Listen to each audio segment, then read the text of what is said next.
పిల్లలు కావాలనే మీ కలను నెరవేర్చుకోండి. మొదటి కన్సల్టేషన్, మొదటి స్కానింగ్ ఉచితం. వివరాల కొరకు హెగ్డే ఫెర్టిలిటీని సంప్రదించండి.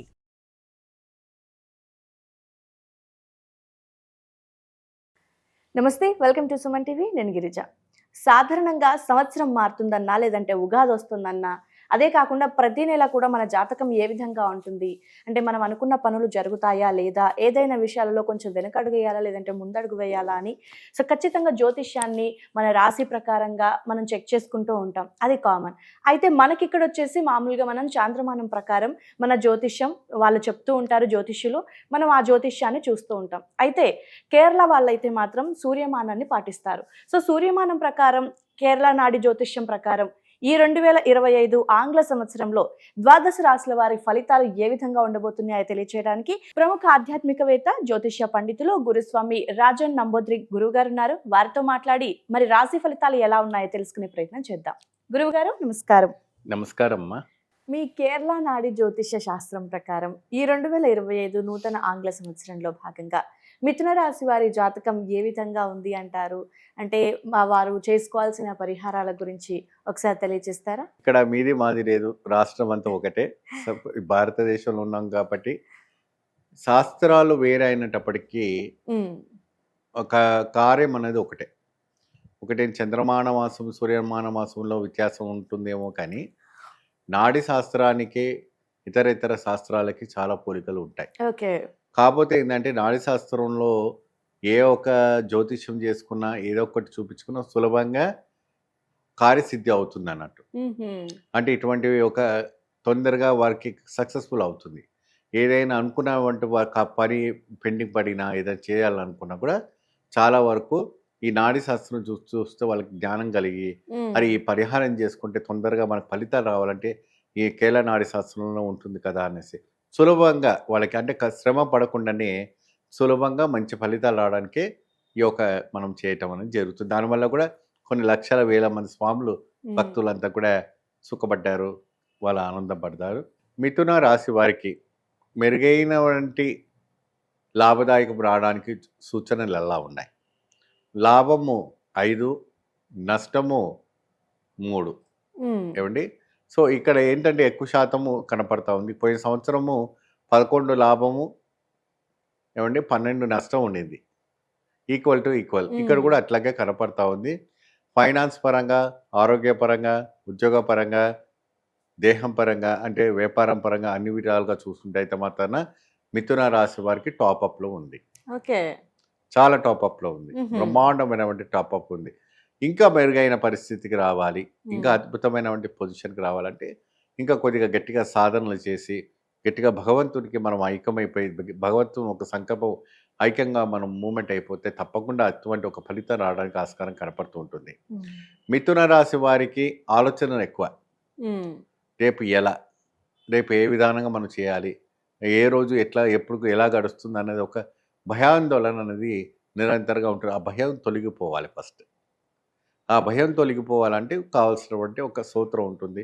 ఆ సూత్రాన్ని గట్టిగా చదివితే వాళ్ళకి అద్భుతం ఫలితం లభిస్తుంది. ఆ సూత్రం గురించి వాళ్ళకి మనం కాల్ చేస్తే సరే, ఏదైనా చేసినా మనం దానికి చెప్పడం జరుగుతుంటుంది. మరి అదే విధానం అన్నమాట ఫలిత ఘోషణం అంటే వాళ్ళు వెళ్ళవలసినటువంటి ఆలయాలు, వెళ్ళవలసినటువంటి భగవంతుని పూజ, వాళ్ళు పెట్టుకున్న దీప ఉత్సవాలు ఎటువంటిదో మనం చెప్పడానికి కూడా చాలా అరుదుగా ఉంటుంది. ఓకే గురుగారు. సో ఓవరాల్గా చూసుకుంటే విద్యార్థులకి కానీ, లేదంటే ఉద్యోగస్తులకి, వ్యాపారం చేసుకునే వాళ్ళకి, అలాగే ముఖ్యంగా రైతులకి సో ఏ విధంగా ఉండబోతుంది అంటారు? మనము ఈ రకంగా ముందు నుంచి మనం చెప్పుకుంటే రాజకీయ నాయకులకి, వాళ్ళు పెట్టుకున్నటువంటి పెట్టుబడుల్లో కావచ్చు, వాళ్ళు పెట్టుకున్నటువంటి రియల్ ఎస్టేట్ వ్యాపారంలో కావచ్చు, ముందులాగా లాభదాయకం రాకపోయినా 2025లో కాస్త మెరుగైనటువంటి లాభదాయకం రావడానికి రియల్ ఎస్టేట్కి మంచి వ్యాపారం ఉంది. రాజకీయ నాయకులకు కూడా మంచి పేరు ప్రతిష్ట, బదిలీ, పోస్టులు రావడానికి, అంటే సర్పంచ్ ఎలక్షన్స్ ఉన్నాయి కాబట్టి వాళ్ళు కూడా మంచి ఒక పోస్టర్స్ రావడానికి కూడా మంచి అవకాశాలు కనబడుతుంటుంది. ఏమండి?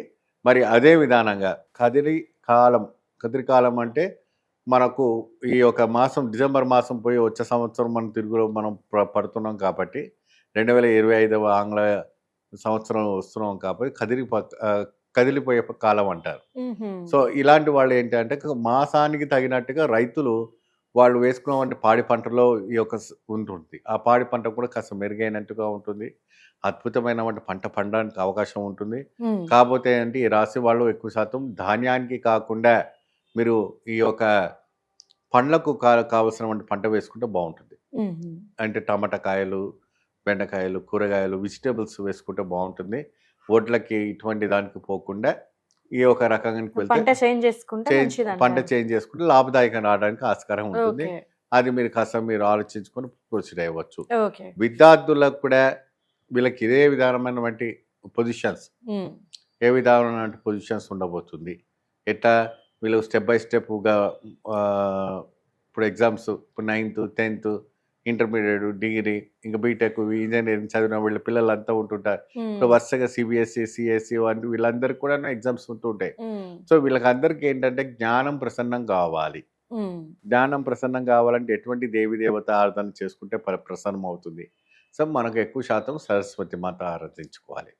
ఆ సరస్వతి చదువుల తల్లిని మూడా నక్షత్రం రోజున అమ్మవారికి విశేషమైనటువంటి శ్వేత రంగులో ఉన్నటువంటి వస్త్రాన్ని ధరించి వారికి అంటే అమ్మవారికి ధరించాలి. వీళ్ళు అంటే పిల్లలతో పాటు వెళ్ళి అమ్మవారికి శ్వేత వస్త్రాన్ని అమ్మవారికి ఇచ్చి ఒడిబియ్యం లాంటివి ఏమైనా తెలుగు ఆచార ప్రకారం ఒడిబియ్యం నింపుతూ ఉంటారు.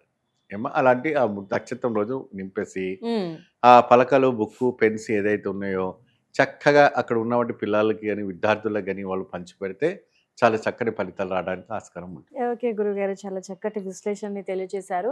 సో మరి వారి సమస్యలన్నీ తీరిపోయి అంటే ప్రతి రాశికి ఏదో ఒక సమస్య అనేది ఉంటుంది.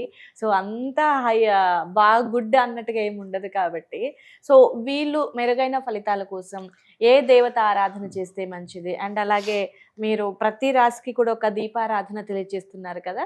సో మరి ఈ రాశి వారు ఎలాంటి దీపారాధన చేసుకుంటే మంచిది అంటారు? వీళ్ళు ఎక్కువ శాతము దుర్గా లక్ష్మీ సరస్వతి మనం పూజిస్తాం కాబట్టి ఆ రోజున దుర్గాదేవిని పూజించడం అంటే ప్రతి ఆదివారం నాడు రావు కాలంలో ఆవు నెయ్యి దీపం మర్చి ప్రేమిందలో కానీ నిమ్మకాయలో కానీ కట్ చేసి చక్కగా ఆవు నెయ్యి నింపేసి మీరు ఆ రావుకాల దీపంలో దీపార్థన చేసుకుంటే చాలా మంచి మెరుగైన ఫలితం రావడానికి ఆస్కారం కనపడుతుంది. దేహ దోషము, దిష్టి దోషము, మరి ఇతర ఒక దోషాలు ఏడుపు ఇవన్నీ ఉంటుంటాయి. సో అవన్నీ కూడా తొలగిపోయించుకోవడానికి మరి ఆరోగ్యపరమైనటువంటి జాతకం ఇంకా మెరుగుగా ఉండడం అంటే ఈ దుర్గాదేవి ఒక ఉపాసన చేసి చక్కగా ఈ యొక్క కార్యక్రమం అంటే ఎన్ని వారాలు చేసుకుంటే బాగుంటుంది గురుగారు అంటే 11 ఆదివారాలు కంటిన్యూగా 21 ఆదివారాలు మీరు ఎన్ని ఆదివారాలు చేసుకుంటే అన్ని ఆదివారాలు మంచి ఫలితం లభిస్తుంది. ఓకే గురుగారు, చాలా చక్కటి విశ్లేషణ తెలియజేశారు. సో వారికి ఏ విధంగా ఉండబోతోంది దీపారాధన అన్నీ కూడా చాలా బాగా చెప్పారు గురువు గారు. ధన్యవాదాలు. నమస్తే.